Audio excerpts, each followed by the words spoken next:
Assalamualaikum warahmatullahi wabarakatuh. Innal hamdalillah nahmaduhu wa nasta'inuhu wa nastaghfiruh wa na'udzu billahi min syururi anfusina wa sayyiati a'malina. May yahdihillahu fala mudhillalah wa may yudlil fala hadiyalah. Asyhadu an la ilaha illallah wahdahu la syarikalah wa asyhadu anna Muhammadan abduhu wa rasuluh. Allahumma salli wa sallim wa barik ala nabiyyika wa rasulika Muhammadin wa ala alihi wa ashabihi wa man sara ala nahjihi wa ihtada bi hadihi wa istanna bi sunnatihi ila yaumil qiyamah. Allahumma anfa'na bima 'allamtana wa 'allimna ma yanfa'una wa zidna ilman. Allahumma la sahla illa ma ja'altahu sahla wa anta taj'alul hasna idza syi'ta sahla. Ikhwani wa akhwati fid din, assalamualaikum jami'an. Bapak-bapak, ibu-ibu, hadirin, saudara-saudaraku yang dimuliakan oleh Allah, alhamdulillah pada kesempatan yang baik ini Allah Subhanahu wa taala masih terus memberikan nikmat-Nya kepada kita, sehingga di sore hari ini Allah Subhanahu wa taala masih mempertemukan kita di salah satu majlis, di salah satu rumah dari rumah-rumah Allah Subhanahu wa taala, yang insya Allah sebagai pengantar berbuka pada sore hari ini, yaitu akan kita kaji atau kita bedah buku yang ditulis oleh Al-Ustadz Muslim Al-Athari. Beliau pernah mengisi kajian di sini 2 kali, dan beliau masih tetap menjadi pengampu Pondok Pesantren Ibnu Abbas di Masaran, Sragen,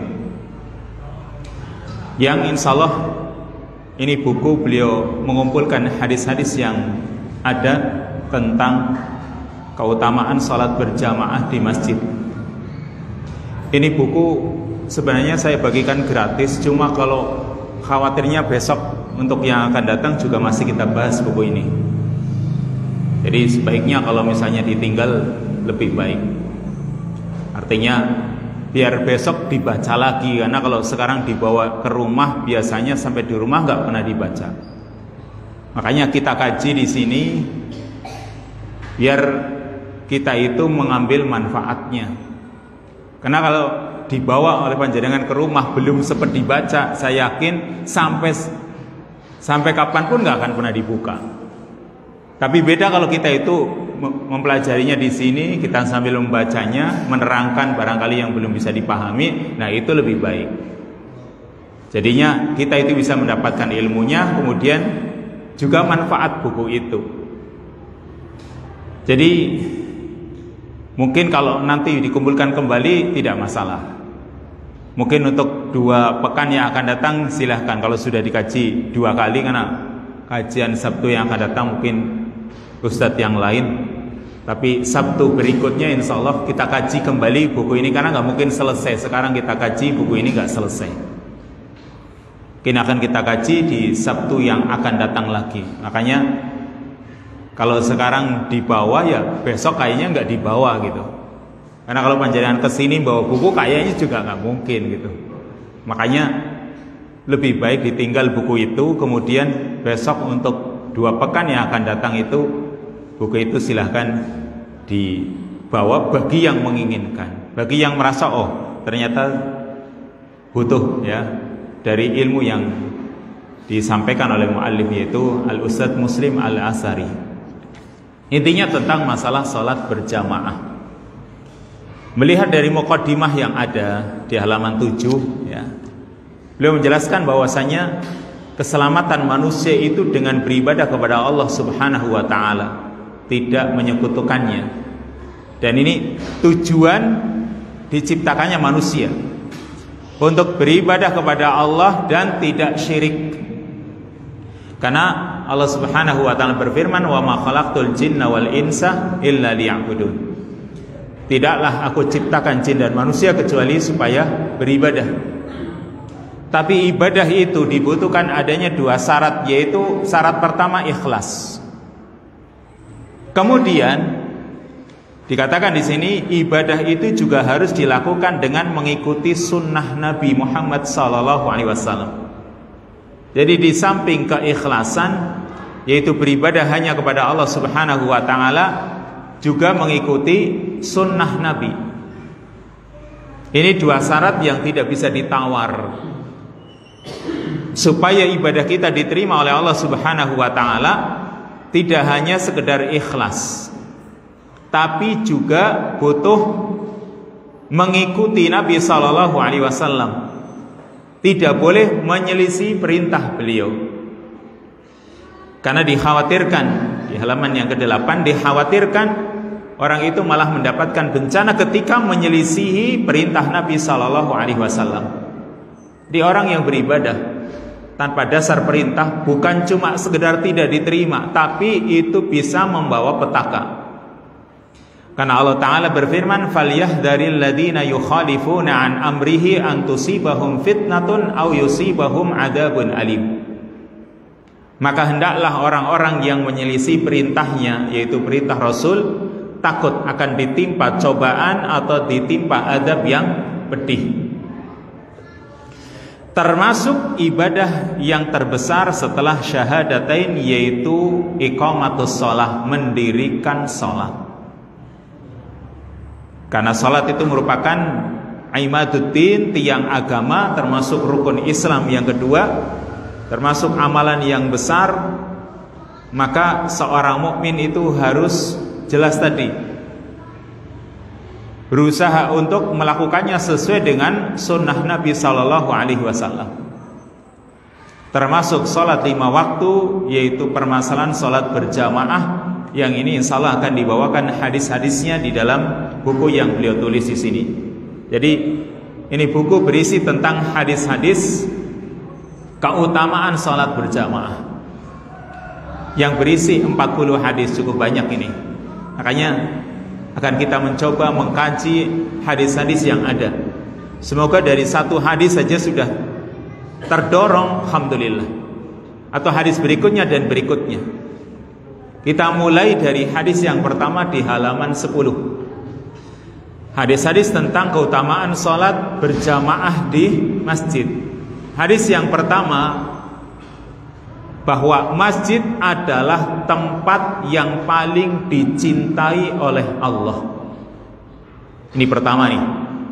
Kita harus meyakini sesuai dengan apa yang disabdakan oleh Nabi. Masjid itu adalah tempat yang paling dicintai oleh Allah.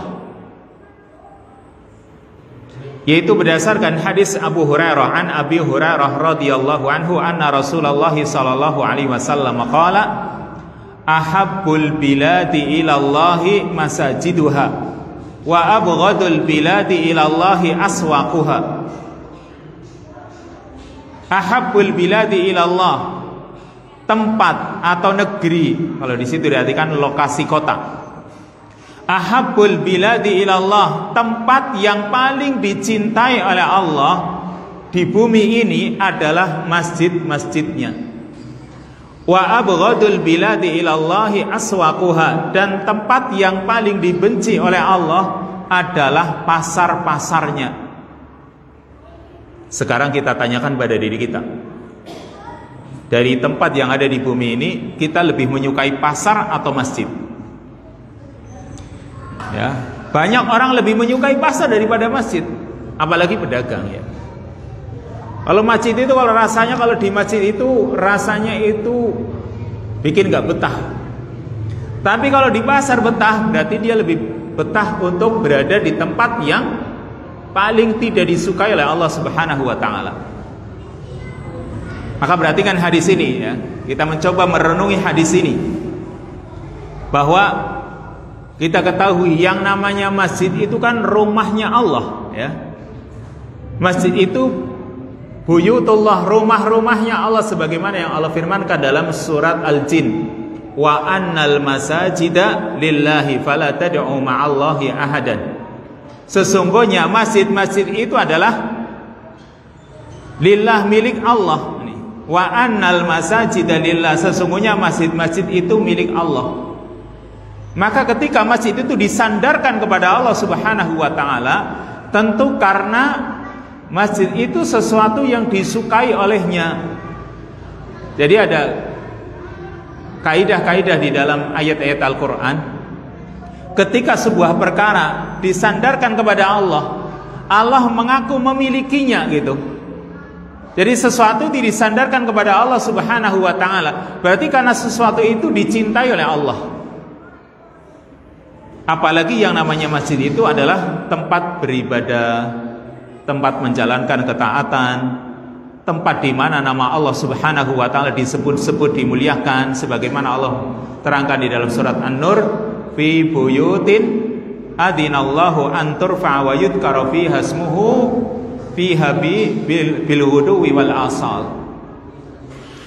Fi buyutin adinallah, di rumah-rumah yang Allah izinkan, an turfa'a wa yudhkara fiha ismuhu, untuk ditinggikan dan disebut namanya, yusabbihu lahu fiha bil huduwi wal asal, bertasbih di rumah-rumah Allah itu di pagi hari dan di sore hari. Jadi intinya ya, karena masjid itu punya kedudukan tinggi, maka kita wajib untuk memuliakannya, memperhatikan. Bagaimana caranya? Mungkin kalau yang punya harta dia membangunnya, itu termasuk bentuk kepedulian. Jadi ada rasa perhatian dia kepada masjid. Karena apa? Dia membangunnya. Membangun itu butuh biaya yang besar. Lalu dia berusaha membangunnya, maka itu adalah salah satu bentuk wujud pertama kepedulian seorang kepada masjid. Kenapa? Mau membangunnya. Makanya Rasul SAW ketika beliau datang ke kota Mekah, ketika beliau hijrah ke kota Madinah dari Mekah, maka sebelum sampai di kota Mekah, ada di pinggiran kota Mekah, kota Madinah ya. Ketika beliau berada di pinggiran kota Madinah, yaitu di daerah Quba, maka yang beliau pertama kali lakukan membangun Masjid Quba. Itu yang beliau bangun. Sehingga ini salah satu bentuk kepedulian kepada masjid, membangunnya. Karena sebelum ada masjid kan bukan dinamakan masjid. Kepedulian pertama membangunnya, kan gitu. Ketika orang membangunnya, dan tentu orang ketika membangun juga berusaha membangun masjid itu kalau bisa di mana? Di tengah-tengah pemukiman penduduk, di tengah-tengah masyarakat, supaya nanti diramaikan masjid tersebut. Makanya di dalam hadis amara Rasulullah SAW an yubnal masjid fi ad-dur. Rasulullah SAW itu menyuruh agar masjid-masjid itu dibangun di perkampungan ya. Masjid-masjid itu dibangun di perkampungan, yaitu maksudnya di tengah-tengah penduduk. Karena kalau sekarang masjid dibangun misalnya di tengah sawah yang tidak ada penduduknya, maka nggak akan dimanfaatkan. Atau mungkin orang datang ke situ ya paling jumlahnya sedikit. Tapi beda kalau masjid dibangun di tengah perkampungan, maka insya Allah akan banyak, minimal orang sekitar. Meskipun kadang orang sekitar juga nggak mau mendekat. Kan mungkin ada. Jangankan kok masjid di kita gitu ya, Masjidil Haram sendiri juga mungkin ada orang-orang yang rumahnya dekat Masjidil Haram tapi tidak mau mendekat. Bayangkan, padahal pahalanya besar. Apalagi masjid-masjid yang lain. Karena memang orang itu mau ke masjid itu sebuah hidayah dari Allah Subhanahu wa ta'ala. Kemudian setelah orang membangunnya, perhatian berikutnya adalah dengan meramaikan masjid itu sendiri. Makanya Allah Subhanahu wa ta'ala memuji orang-orang yang mau meramaikan masjid.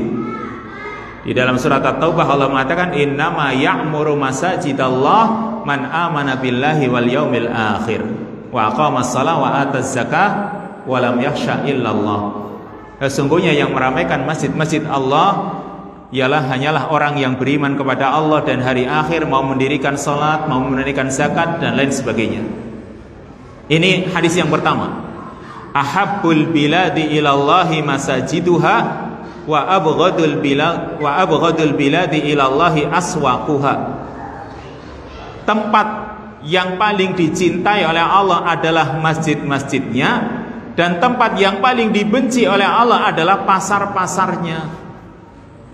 Tinggal itu tadi, kita Kita itu kalau di masjid itu rasanya seperti ikan di air atau seperti ikan di penggorengan. Ya, kalau kita itu sudah nggak betah di masjid, berarti kita maunya di tempat yang mana? Di tempat yang tidak disukai oleh Allah atau di tempat yang disukai, kan gitu. Demikian kesimpulan dari hadis ini, fawaid dari hadis ini. Pertama, keutamaan membangun masjid. Membangun masjid itu kata Nabi sallallahu alaihi wasallam, man bana lillahi masjidan banallahu lahu baitan bil jannah. Barang siapa membangun masjid karena Allah, maka Allah akan bangunkan untuknya istana di surga. Ini keutamaan membangun masjid. Sebab masjid adalah lokasi yang paling dicintai oleh Allah Subhanahu wa taala. Lalu yang kedua, Imam Nawawi rahimahullahu taala beliau menjelaskan bahwa tempat yang paling dicintai oleh Allah adalah masjid-masjidnya. Kenapa? Beliau memberikan ta'liq, memberikan alasan, illah. Mengapa masjid adalah tempat yang paling dicintai oleh Allah? Karena masjid adalah rumah-rumah untuk melakukan ketaatan. Masjid itu adalah tempat untuk melakukan ketaatan, untuk beribadah kepada Allah, yang pondasinya adalah takwa. Artinya yang mendasari orang itu melakukan ketaatan tentu karena ketakwaan kepada Allah Subhanahu wa taala. Kemudian yang ketiga sebaliknya, tentang pasar.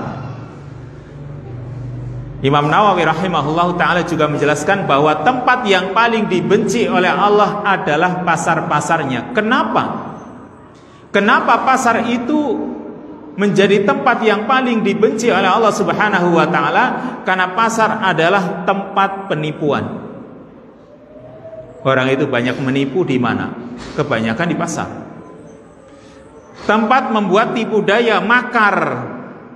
Banyak jual beli yang dilarang oleh Allah Subhanahu wa taala, dan itu banyak terjadi di pasar. Kemudian riba. Hampir yang namanya pasar itu nggak akan lepas dari riba. Entah ribal fadl, entah riba nasi'ah, semuanya ada. Orang yang datang ke pasar, karena orang di pasar kan butuh modal. Coba sekarang orang jualan di pasar, dia butuh modal suatu saat, mungkin butuh ini, butuh itu. Akhirnya apa? Datanglah apa? Bang ucak-ucak gitu kan. Tahu bang ucak-ucak, boh? Yang pagi-pagi sudah nariki kan, itu namanya masih ucak-ucak, sudah narik. Nah, itu yang terjadi, namanya bang ucak-ucak. Itu nggak akan lepas dari situ. Coba antum jadi yang dagang di pasar, mesti ditawari mau ngutang berapa, kan gitu. Nanti setiap harinya ada yang harian, ada yang setiap pekan, kan mereka nariki. Dan itu nggak akan lepas. Coba kalau yang sudah biasa di pasar pasti. Ya semoga ikhwan kita ini nggak ada yang berhubungan dengan namanya riba. Ya, yang penting dagang itu saja, nggak usah mikir yang riba, maka selamat itu dari riba. Tapi coba sekarang bukan cuma perbankan yang masuk ke pasar. Di pasar itu sendiri kadang juga banyak ribanya. Contoh begini. Contoh misalnya orang datang ke pasar, mungkin dia bawa beras yang beras jatah, beras raskin gitu. Dia mau tukar dengan beras yang bagus. Kalau dia tukar, punya dia 5 kilo, kalau dia dapat 5 kilo, itu namanya nggak riba. Punya dia beras yang kurang bagus 5 kilo, dia dapatkan beras rojo lele 5 kilo. Mungkin gak kira-kira? Gak ada yang mau pedagang pasar bakul beras itu punya dia rojo lele ditukar dengan beras biasa 5 kilo 5 kilo. Gak mungkin mau. Akhirnya Pak, wis berasmu pirang kilo gue? Raskine 5 kilo, kue ulieh nya 4 kilo, nya ulieh 3 kilo. Kan begitu kan? Maka itu riba gak? Riba. Terus gimana? Caranya jual dulu kan, beras yang raskin ini jual dulu. Nih jual, dapatkan uangnya dulu. Jadi dijual bukan jual wis nggonku dihitung pira, gue nggon mau pira. Bukan begitu. Jual, dapatkan uangnya, baru beli. Kalau cuma punyamu dihitung sekian, yang ini sekian, kamu harus nambah sekian, itu riba. Jadi jual dulu, terima uangnya, baru buat beli. Itu contoh misalnya. Dan itu terjadi. Atau yang paling banyak terjadi begini. paling banyak terjadi, ini paling banyak ini. Di pasar itu ketika nuker duit. Saya punya uang 100.000, butuh jujuli orang. Lalu di samping ada ya yang punya recehan tapi cuma punya 70.000. Nyaki 1.000 ngeneh 70.000. Maka ketika nuker seperti itu riba namanya. Kenapa? Ya 1.000, ya 1.000 kan gitu. Ki nggonku anane 70.000. Ngene nggonmu sing 1.000. Ngesuk sing 30.000 ngesuk. Berarti 30.000 ngesuk ya. Ini riba sudah. Dan itu banyak terjadi. Nuker kan begitu Wak. Yang namanya nuker itu harus mislan bimislin, sama 1.000 ya 1.000. Apalagi ini Ramadan, akhir-akhir Ramadan. Orang itu pada butuh duit sing nembe dicetak. Sing kira-kira 10.000 atau 5.000 nih, sing mandannya ya 2.000-an lah. Sing mandan apa namanya murahan gitu. Kira-kira sing 100 lembar kan ya. Itu kalau 100 lembar 2.000-an. Nah, kan anak-anak sukanya, coba anak-anak itu kalau dikasih yang masih lurus-lurus dia mau, tapi kalau yang sudah lecek-lecek 2.000 masih lurus dengan 5.000 lecek-lecek, orang tua kan milihnya yang 5.000 kan gitu.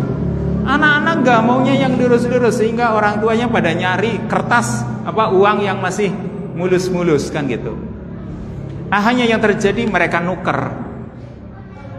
Kalau nukernya di bank, mungkin banknya gak mau 10 juta ya 10 juta gitu ya. Tapi mungkin di masyarakat kadang masih ada orang yang nuker duit, misalnya 10-an ribu kan 100 itu ya satu tag gitu ya, atau satu apa namanya. Itu kadang ini uangnya isinya 10 juta. Tapi uangnya baru. Kalau kamu mau bayar ya 10.500.000 silahkan. Suruh nambahin 500. Kenapa? Ini uang baru. Padahal nilainya sama. Ini namanya Pak, riba. Atau mungkin yang lain masih banyak sekali. Itu terjadi di pasar. Makanya dikatakan di sini terjadi yang namanya riba. Terjadi yang namanya sumpah palsu. Dan ini banyak, misalnya orang bersumpah demi Allah ya, demi Allah ini baru ditawar, demi Allah modalnya sekian, padahal ya modalnya nggak segitu. Itu banyak orang bersumpah, sumpah ini saya modalnya sekian. Dan orang berani bersumpah, maka sungguh terjerumus kepada dosa besar. Atau yang sering terjadi menyelisih janji terusnya tuh. Menyelisih janji juga banyak.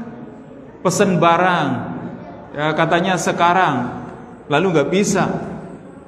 Berarti banyak terjadi orang menyelisih janji atau berpaling dari zikir kepada Allah. Apa iya orang di pasar itu dia subhanallah subhanallah? Ya nggak mungkin. Jarang. Coba tanya bakul ya. Bakul iwak nih ya. Apa kira-kira kalau di pasar itu kalau lagi sepi gitu ya, dia mau zikir? Subhanallah, alhamdulillah kan kayaknya enggak. Paling ceringat endi ki ora sing teka bakule apa jenenge? Pedagangnya endi pada meneng kabeh nunggu pembeli kan gitu. Zikirnya enggak ada, hilang memang. Tapi coba sekarang di masjid. Di masjid baru masuk, kira-kira ngapa lah ya? Lah baca Quran. Baca Quran termasuk zikir. Tapi dia coba di pasar, apa dia mau baca Quran? Wah, di pasar baca Quran gawa mushaf misalnya cilik. Wah, Masya Allah. Itu mungkin kayaknya 1.001 dari 1.000 pasar maksudnya. Dan itu jarang didapatkan kalau orang di pasar. Makanya yang namanya pasar tadi, tempat yang paling dibenci oleh Allah itu tadi banyak penipuan, tipu daya, makar, riba, sumpah palsu, menyelisih janji, kemudian berpaling dari berzikir kepada Allah dan lainnya. Ini kata Al-Imam An-Nawawi. Kemudian berikutnya wajib mengimani sifat Allah mencintai. Artinya Allah Subhanahu wa taala punya sifat mencintai. Yang tentu mencintainya itu sesuai dengan keagungan dan kesempurnaannya. Mencintainya Allah itu beda dengan mencintainya kita. Karena sifat Allah beda dengan sifatnya makhluk. Kemudian mencintai sebagian makhluknya melebihi sebagian yang lain itu hak Allah. Dan ketika Allah mencintai sebagian, misalnya nih tempat semuanya kan diciptakan oleh Allah. Bumi ini diciptakan oleh Allah. Tapi ada tempat yang Allah lebih cintai, ada tempat yang Allah benci. Maka ketika Allah mencintai tempat, maksudnya juga ada isyarat bagi kita agar kita itu juga mencintai apa yang dicintai oleh Allah. Ini kalau kita itu mengaku mencintai Allah, tentu kita juga mencintai apa yang dicintai oleh Allah. Itu salah satu tanda orang mencintai Allah. Kemudian wajib mengimani sifat membenci juga sesuai dengan keagungan dan kesempurnaannya, dan juga Allah Subhanahu wa taala juga membenci sebagian makhluknya melebihi sebagian yang lain, tentunya di situ juga dengan ilmu dan hikmahnya. Ini hadis yang pertama. Ahabbul biladi ilallahi masajiduha wa abghadul biladi ilallahi aswaquha. Sekarang yang kedua. Hadis yang kedua yaitu mencintai masjid dan rutin berjamaah akan menjadi sebab Allah akan berikan naungan.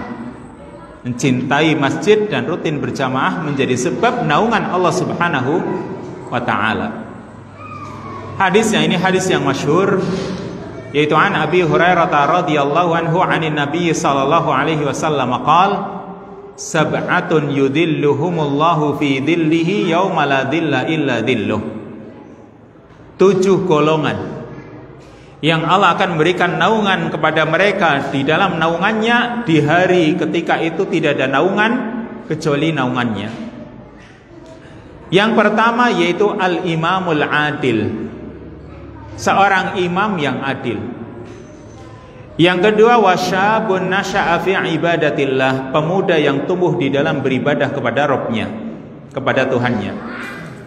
Yang ketiga warajulun qalbuhu mu'allaqun fil masajid, dan ini yang menjadi syahidnya. Yang ketiga warajulun qalbuhu mu'allaqun fil masajid, seorang yang hatinya bergantung di masjid-masjid. Yang keempat warajulani tahabba fillah ijtama'a alaihi wa tafarraqa alaihi, 2 orang yang saling mencintai karena Allah, keduanya bertemu karenanya dan berpisah juga karenanya. Yang kelima warajulun talabat humra'atun dzatu mansibin wa jamalin faqala inni akhafullah. Yang kelima, seorang yang diminta berzina oleh seorang wanita yang memiliki kedudukan dan kecantikan, lalu laki-laki itu mengatakan inni akhafullah, sesungguhnya aku takut kepada Allah. Yang keenam warajulun tasaddaqa akhfa hatta la ta'lama shimaluhu ma tunfiqu yaminuhu, seorang yang bersedekah dan dia sembunyikan sedekahnya sehingga tangan kirinya tidak mengetahui apa yang diinfakkan oleh tangan kanannya. Dan yang ketujuh warajulun dzakarallaha khalian fafadat ainah, seorang yang berzikir kepada Allah dalam keadaan menyendiri lalu sampai kedua matanya meneteskan air mata. Maka di sini ini hadis yang mulia, tetapi tidak kita bahas semuanya. Kita cuma membahas yang poin ketiga, karena ini yang menjadi syahid kaitannya dengan masalah sholat berjamaah. Jadi yang kaitannya dengan pembahasan ini yang ketiga, yaitu warajulun qalbuhu mu'allaqun fil masajid atau bil masajid, seorang yang hatinya bergantung di masjid-masjid. Berarti seorang mukmin yang hatinya bergantung di masjid itu karena dia itu seperti ikan di air. Maka kalau sekarang orang tidak betah di masjid, berarti kan sama seperti ikan yang sudah nggak betah di air. Berarti apa? Dia lebih baik mati, kan gitu. Orang kalau ikan kalau sudah nggak betah di air, berarti ikannya mau mati. Maka seperti kalau seorang muslim sudah nggak betah di masjid, berarti dikhawatirkan Islamnya mati. Kenapa? Sebaliknya seorang munafik itu kalau di masjid itu seperti burung dalam sangkar. Dia itu maunya lepas saja. Rasanya itu nggak betah kalau di masjid. Itulah munafik. Nah, sekarang di sini orang yang hatinya bergantung di masjid, kenapa? Karena dia mencintai masjid. Karena dia merasa nyaman di masjid, yaitu nyaman untuk beribadah kepada Allah Subhanahu wa taala. Ini orang yang hatinya bergantung di masjid. Jadi dia itu karena biasa menghambakan diri kepada Allah, mau beribadah kepada Allah, lalu ibadah itu sering dilakukan di masjid, maka rasanya dia senang. Kenapa? Ada ketenangan yang dia dapatkan ketika berada di masjid. Sebaliknya ketika keluar, ya, ketika dia keluar karena dia biasa beribadah di masjid, ketika keluar hatinya itu masih ingin kembali ke masjid. Bahkan ibaratnya masih menunggu kapan adzan ya, kok nggak adzan ini misalnya. Kalau banyakkan manusia kan malah protes kepada adzan. Kelihatan kasih temen sih. Nah, jadi ketika di luar dia malah protes, adzannya kecepetan kayaknya. Kalau yang hatinya bergantung pada masjid malah dia menunggu. Ini kok nggak adzan ya? Apa imamnya, apa muadzinnya ini lagi kemana nih misalnya? Karena hatinya bergantung kepada masjid. Ini bagi orang-orang yang bisa menguasai hawa nafsunya.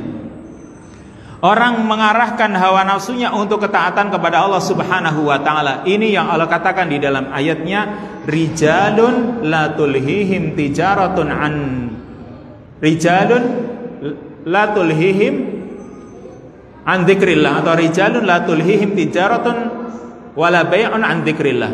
Orang-orang yang tidak dilalaikan oleh perdagangan atau jual beli dari berzikir kepada Allah Subhanahu wa taala. Ini mereka orang yang hatinya bergantung pada masjid. Ya, semoga kalau kita itu di luar ada kerinduan dalam diri kita untuk ke masjid. Apalagi ketika mendengar adzan. Makanya rasanya ingin untuk pergi ke masjid. Semoga itu termasuk orang yang hatinya bergantung pada masjid, yang nanti akan mendapatkan naungan dari Allah Subhanahu wa taala. Sekarang fawaidnya. Yang pertama dikatakan pada hari kiamat manusia akan berdiri menghadap Allah Rabbul Alamin. Manusia nanti akan dikumpulkan di padang mahsyar menghadap Allah Subhanahu wa taala. Dan matahari didekatkan. Dalam riwayat qadromil, kira-kira 1 mil. Berarti sangat dekat. Keringat akan bercucuran. Keringatnya sesuai dengan amalan mereka masing-masing. Jadi keringatnya sampai di mana kan sesuai dengan amalan. Ada yang keringatnya sampai menutupi dirinya.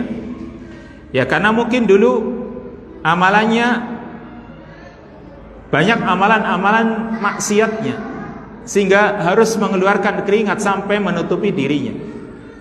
Kemudian juga dan tidak ada naungan kecuali naungan dari arasy-Nya Allah Subhanahu wa taala. Maka ini perkara yang sangat dibutuhkan nanti di hari kiamat. Ada 4 perkara yang sangat kita butuhkan nanti. Pertama cahaya, yang kedua naungan, yang ketiga air karena orang kehausan, yang keempat syafaat. Ini salah satu yang sangat kita butuhkan adalah naungan atau dzil, ya. Naungan Allah Subhanahu wa taala. Yaitu maksudnya naungan arasy-Nya Allah sebagaimana disebutkan dalam hadis-hadis yang lain. Lalu yang kedua, keutamaan imam yang berbuat adil, yaitu pemimpin yang adil, pemimpin negara yang mengikuti perintah Allah, sehingga dia berbuat adil, tidak berbuat zalim.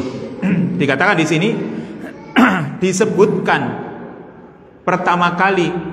Kenapa? Karena manfaatnya seorang imam itu merata.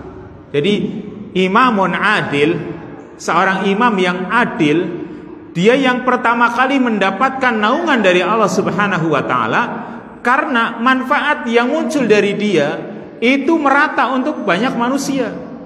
Karena dia pemimpin yang dengan keadilannya orang itu merasa dinaungi.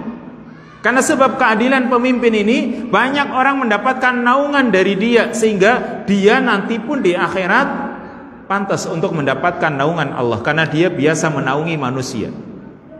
Ini al-jaza min jinsil amal.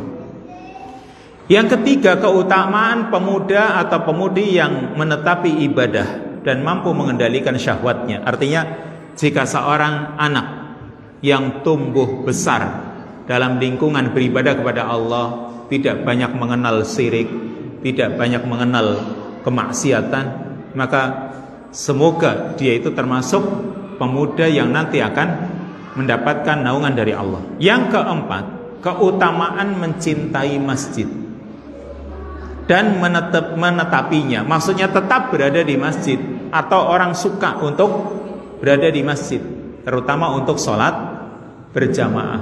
Karena coba sekarang, masjid itu lebih banyak kita datangi untuk apa? Maka yang paling kita sering lakukan ya karena sholat berjamaah. Mungkin katakanlah yang lain, mungkin acara ini, acara itu kan sifatnya tidak menjadi kebiasaan, dan tidak akan lebih dari 5 kali sehari coba. Tapi kalau sholat berjamaah 5 kali sehari. Sedangkan yang lain nggak mungkin kita lakukan seperti itu. Makanya salah satu bentuk mewujudkan kecintaan kita kepada masjid dengan cara kita sholat berjamaah. Terutama ini bagi kaum laki-laki ya, kaum wanita ya, mungkin dengan niatnya seandainya dia masjid itu lebih baik, mungkin dia akan ke masjid. Tapi ternyata bagi kaum wanita rumahnya lebih baik daripada masjid, maka ya dia dengan niatnya insya Allah bisa mendapatkan naungan dari Allah Subhanahu wa ta'ala. Kemudian yang kelima, keutamaan dan anjuran untuk saling mencintai karena Allah dan juga membenci karena Allah. Artinya kita itu ketika berteman, maka pertemanan kita itu landasi karena Allah. Jadi karena sama-sama misalnya sholat berjamaah sehingga menjadi saudara, itu berarti persaudaraan itu karena Allah, bukan karena urusan bisnis, bukan karena urusan-urusan dunia yang lain. Yang keenam, keutamaan takut kepada Allah, karena perasaan takut itu yang akan menghalangi manusia dari kemaksiatan, seperti seorang yang diajak untuk berzina. Karena ada perasaan takutnya dia kepada Allah, maka dia tidak jadi melakukan perbuatan zina. Dan yang ketujuh, keutamaan sedekah yang sifatnya tersembunyi, sedekah yang orang lain nggak tahu gitu. Di sini dikatakan, ulama mengatakan ini untuk sedekah tatawwu atau sedekah yang bersifat sunnah. Jadi sedekah yang sebaiknya disembunyikan yaitu sedekah yang bersifat sunnah. Atau para ulama ada yang mengatakan sedekah yang kalau diberikan kepada orang miskin atau orang fakir. Kenapa? Karena kalau sedekah yang kita berikan kepada orang miskin itu kita sembunyikan, itu menjaga perasaan dia, perasaan orang miskin tersebut. Karena orang pada dasarnya kalau dikatakan miskin kayaknya kan gak ada yang mau. Coba sekarang, misalnya kalau diantara kita disebut miskin misalnya, kamu orang miskin ya, biasanya gak mau. Tapi kalau giliran, kalau pas lagi ada pembagian, lalu ditanya siapa yang miskin, kayaknya ngaku semua miskin. Tapi pada dasarnya orang itu gak mau disebut miskin. Ya, meskipun dia miskin, tapi disebut miskin kadang nggak mau. Nah sekarang kalau orang itu diberikan sedekah, ya, dan orang lain yang lainnya pada tahu kalau dia diberi sedekah, maka perasaan dia, oh berarti saya dianggap miskin nih.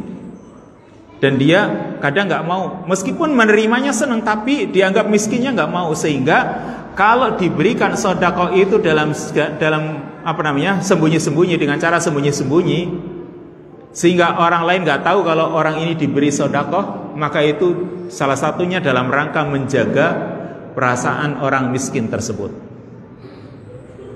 Dan juga bagi orang yang berikan sedekah itu ketika sembunyi-sembunyi akan bisa menjaga sisi keikhlasan dan insyaallah akan jauh dari sikap riya. Adapun zakat yang wajib, terusnya, adapun zakat yang wajib, maka melakukannya dengan terang-terangan itu lebih utama. Jadi kalau zakat yang sifatnya wajib, lakukan terang-terangan bahwasanya ini zakat gitu, supaya orang itu tidak suudzon. Misalnya begini, ada orang yang kaya, dia itu sudah mengeluarkan zakatnya. Kalau sekarang dia ketika mengeluarkan zakat nggak ada yang tahu, maka banyak suudzon orang-orang, terutama tetangganya atau orang-orang yang miskin akan suudzon kepada dia. Padahal orang miskin ini mungkin kemarin diberi zakat oleh orang ini, tapi misalnya melalui amil ini misalnya ya. Amil yang memberikan zakat, kadang amilnya kan cuma memberikan zakat dari siapa? Pokoknya dari muzaki, dari yang memberikan zakat. Nah, kalau dia nggak tahu bahwasanya orang kaya ini telah memberikan zakat, maka suudzonnya masih ada. Saya punya tetangga kaya tapi nggak pernah kerebelan, misalnya kan gitu ya. Padahal dia sudah keluarkan zakatnya. Maka dia perlu sampaikan bahwa dia itu sudah memberikan zakat, gitu. Itu salah satu tujuannya.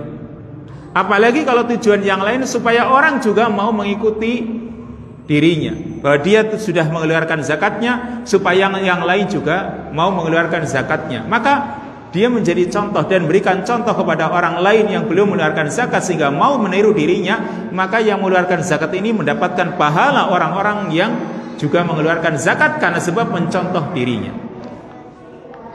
Ini untuk zakat yang wajib dilakukan dengan terang-terangan. Sebagaimana sholat yang wajib ini diterangkan di sini terusnya. Demikian juga hukum sholat, melakukan sholat wajib itu dengan terang-terangan lebih utama. Kenapa? Dengan cara berjamaah gitu. Kalau sekarang sholat wajib dilakukan sembunyi-sembunyi, ini kebalik ini. Kalau sholat wajib lakukan terang-terangan. Sholat iya, sholat sunnah iya, lakukan di rumahnya. Tapi sholat yang wajib lakukan dengan terang-terangan, yaitu jamaah, kelihatan gitu. Tapi ya jangan seperti orang munafik. Orang munafik itu kalau sholat isya dan subuh bagi mereka berat karena mereka itu nggak kelihatan, maunya itu mereka dipuji, sehingga kalau sholat isya atau sholat subuh nggak kelihatan mereka nggak mau. Tapi yang jelas tetap karena itu wajib sifatnya terang-terangan. Yang ke-8, keutamaan menangis karena takut kepada Allah, dan juga keutamaan ketaatan yang dilakukan dengan rahasia karena padanya terdapat kesempurnaan ikhlas. Ini baru 2 hadis. Lanjut hadis yang ketiga. Hadis tentang perintah sholat berjamaah dan sholat seperti Nabi.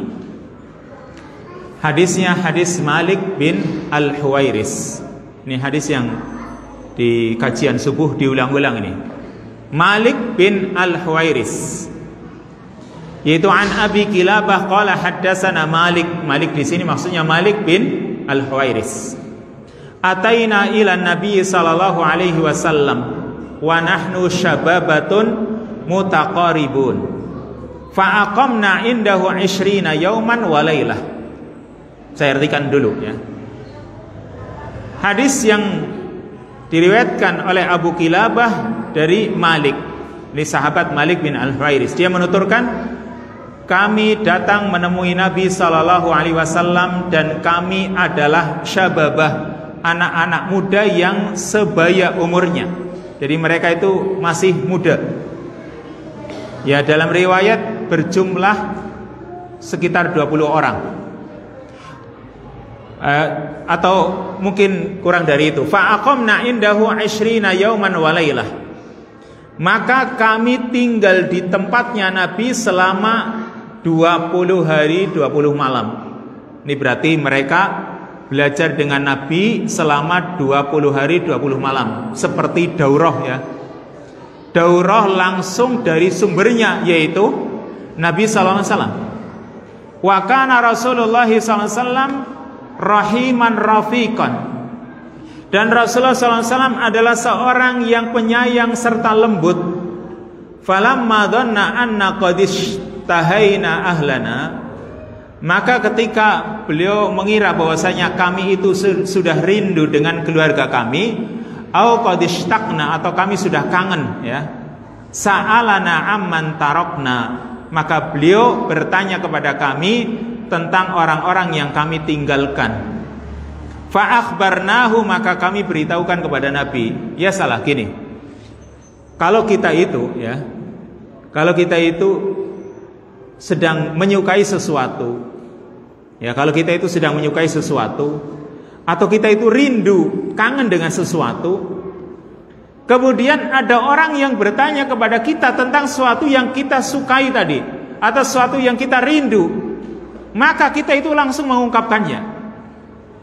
Coba sekarang misalnya nih, misalnya di antara panjenengan ada yang sedang suka motor. Ini misal sedang suka motor baru maksudnya. Lalu ada orang yang menanyakan, dan dia juga tahu tentang masalah motor, kan langsung nyambung. Wah, kayak ada sesuatu yang dia jadikan sebagai penyalur. Kenapa?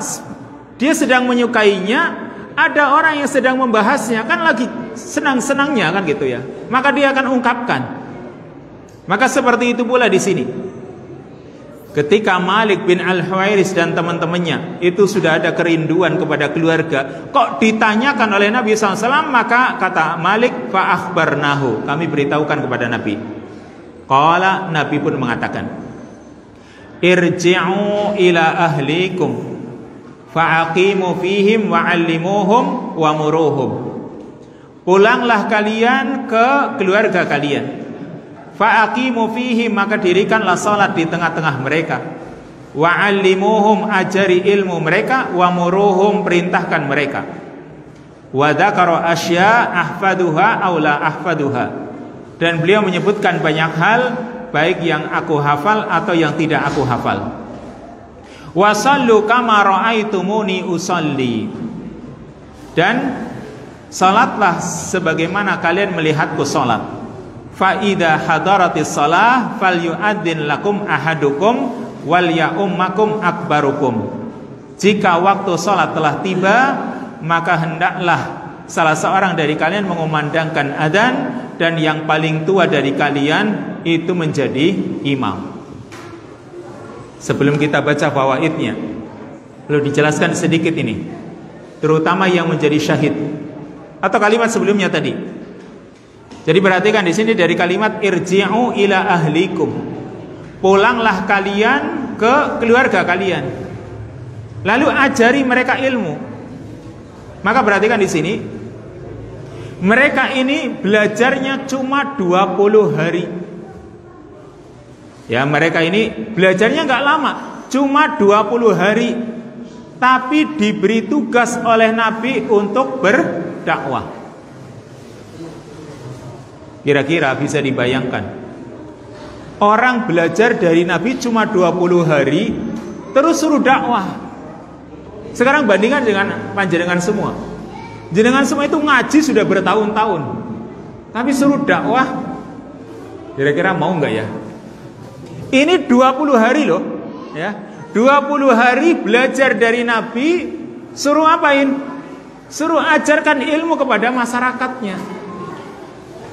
Ini kalau kita yang ngajinya sudah bertahun-tahun lamanya, setiap hari ngaji kan? Bayangkan setiap hari dapat 2 hadis, 3 hadis itu, baik yang di sini atau yang di Aziz, kan setiap hari dapat ilmu terus. Tapi mungkin kalau ngaji sambil ngantuk-ngantuk apa ya? Sambil nahan kantuk kalau subuh mungkin sih jadinya ya ilmunya yang diserap padahal sudah bertahun-tahun loh. Ya, bayangkan ini. Saya menyampaikan kajian subuh paling-paling kan 1/4 jam. Tapi 1/4 jam dari mulai 2007. Liburnya awal itu nggak pernah libur. Paling Ramadan, paling Syawal. Berarti 2007 sampai 2024 ini. Luar biasa kan, berarti berapa tahun? Jenengan itu sudah lama banget. Dari 2007 sampai 2024. Berapa tahun ya Mas? 17 tahun ya. Dan gak pernah libur kecuali Jumat loh. Jumat saja. Yang libur Jumat sekitar 4 tahun kemari. Atau 5 tahun kemari. Saya libur Jumat itu 5 tahun kemari. Baru ada libur Jumat. Sebelumnya gak pernah libur. Kecuali kalau mungkin pas saya lagi daurah gitu, libur. Tapi kan berarti setiap hari, bayangkan. Ini sejak 2007 sampai sekarang, terus kapan mau dakwah ini ya? 20 hari saja langsung suruh dakwah. Karena memang Nabi SAW sendiri mengatakan apa? Balighu anni walau ayat. Sampaikan dariku meskipun satu ayat. Jadi sampaikan meskipun cuma satu ayat ini. Bahkan yang pintar baca kitab sebenarnya banyak di sini. Ada yang saya ajar sampai bisa baca kitab itu banyak, nggak bisa dihitung. Tapi ya semoga Allah Subhanahu Wa Taala berikan dorongan untuk mau mengajar. Nah, kembali ke syahid ini, kembali ke hadis ini tadi. Yang menjadi syahid, fa idza hadaratis shalah falyu'adzin lakum ahadukum. Jika salat telah tiba, ya, jika salat itu telah masuk waktunya, hendaklah mengumandangkan adzan. Berarti jika waktu salat sudah tiba, maka kumandangkan adzan. Karena adzan itu adalah pemberitahuan akan masuknya waktu salat atau pemberitahuan bahwa salat akan ditunaikan. Yang berarti di sini berapapun orangnya hendaknya ditegakkan sholat berjamaah meskipun tidak ada masjid ini. Jadi meskipun tidak ada masjid, sholat berjamaah tetap dianjurkan. Lalu berikutnya standar menjadi imam. Dikatakan wal ya ummakum akbarukum, hendaklah yang menjadi imam yaitu yang paling tua di antara kalian. Yang paling tua siapa ya? Siapa yang jadi imam ini kok? Ini saya nggak mengurangi nih. Dan orang yang paling tua, lihat di halaman 18. Halaman 18 paragraf agak bawah itu. Dan orang yang paling tua dari kamu menjadi imam, kan gitu kan? Nah ini yang paling tua jadi imam kok. Ya Pak Lurah kok jadi imam kok. Yang paling tua. Tapi ya perlu dijelaskan.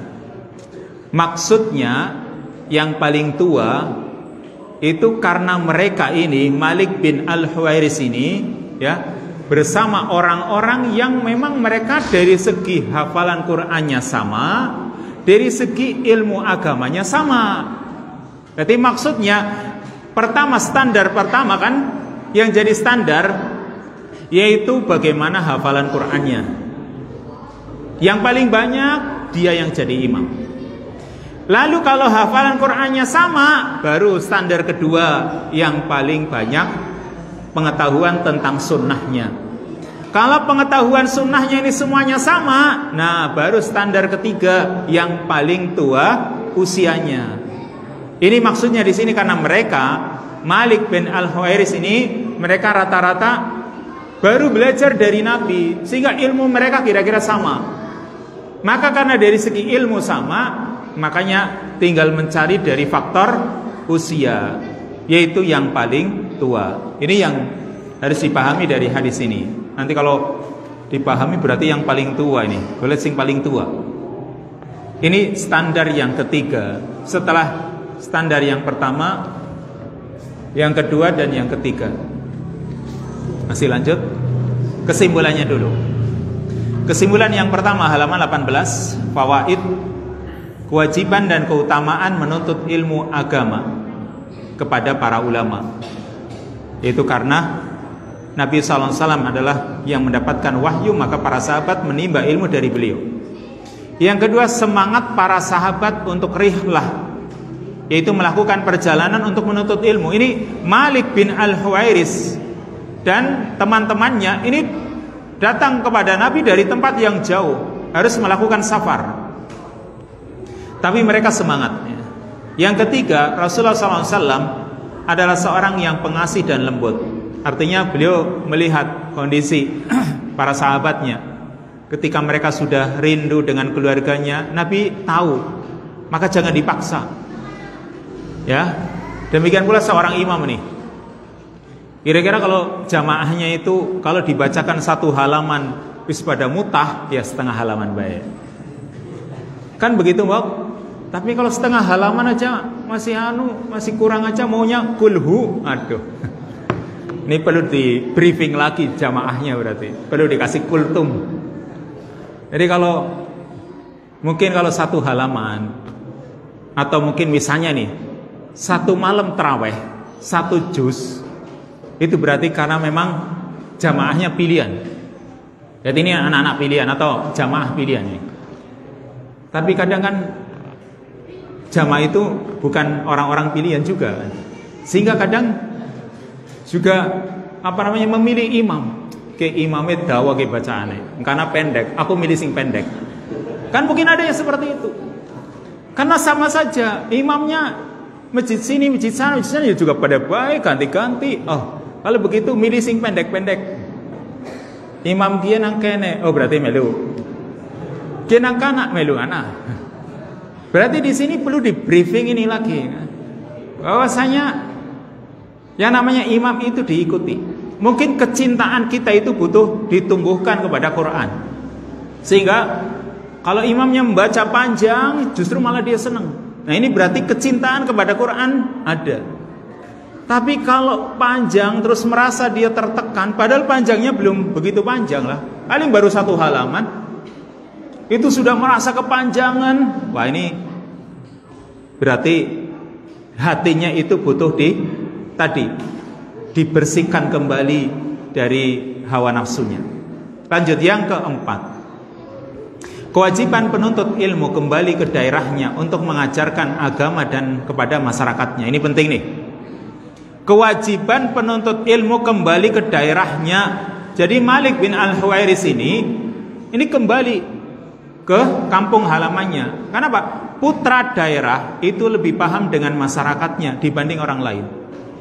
Wassallallahu wasallam ala nabiyina Muhammad wa ala alihi wa sahbihi ajma'in. Subhanakallahumma wa bihamdika asyhadu an la ilaha illa anta